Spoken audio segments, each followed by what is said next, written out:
Hi, my name is Lydia, your spiritual fitness coach for today. I want to dive right into a story today about a woman named Esther. You can find this story in the Old Testament of the Bible, but the story spans over several chapters, so we are going to get a high-level overview today. Esther was a Jewish woman who is just your average citizen. Her father and mother had both died, and so she was being raised by her cousin Mordecai. After many events orchestrated by God, Esther eventually became Queen of Persia. Whoa, quite a jump there, right? But before that happens, Esther's story gets very dark, very difficult, and very scary. As she is on track to become the next Queen of Persia, an evil man named Haman tries to destroy her and her family by making an evil and destructive plan to rid the land of all Jews. That would include Esther. When Esther's cousin Mordecai hears of this, he calls upon Esther to do something so scary, which is to approach the king and ask that he put a stop to the evil plan orchestrated by Haman. Let's pause there. A few things to note. First, Esther was going to the king without being summoned, which is against the law. Esther chapter 4, verse 16 is a quote from Esther. She is talking to Mordecai about their plan to stop Haman's horrific plan.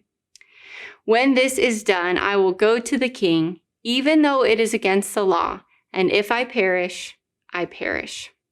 Second thing I want for us to think about is the emotion Esther must have had leading up to that moment. Esther is saying out loud that she could very well be killed for going to the king this way.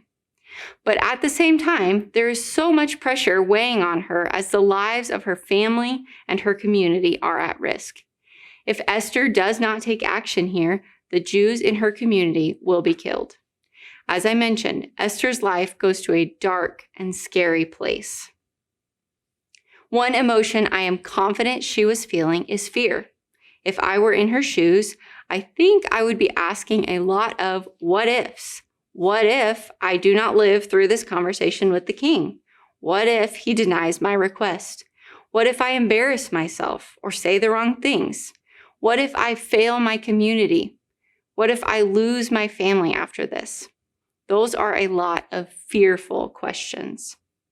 Amongst the fear, the story continues with a happy ending. Let's read a few verses from chapter 5.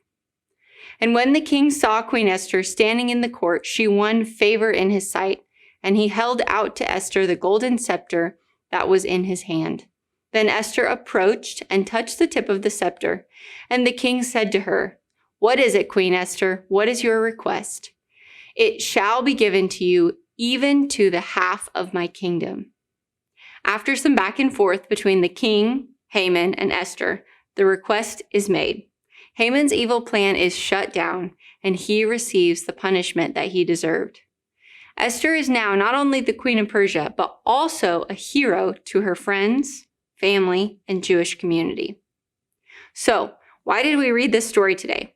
I encourage you to read the whole book of Esther for yourself. It's a really good one. But the focus I want to have today is the way Esther handled her fear. Esther chapter 4 tells us that she fasted and prayed for 3 days and for 3 nights. She knew that this was a situation bigger than she could handle. She knew that her human self was not strong enough to handle this. She handed it over to God and allowed His strength to work in and through her. 2 Corinthians 12:9 sums up this story well.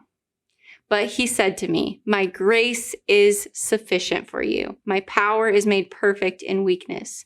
Therefore, I will boast all the more gladly of my weakness, so that the power of Christ may rest upon me."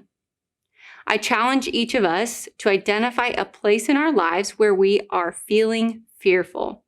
Take that situation and hand it to God, asking Him to work in your weakness and allow the power of Christ to rest on you. Now, go win today.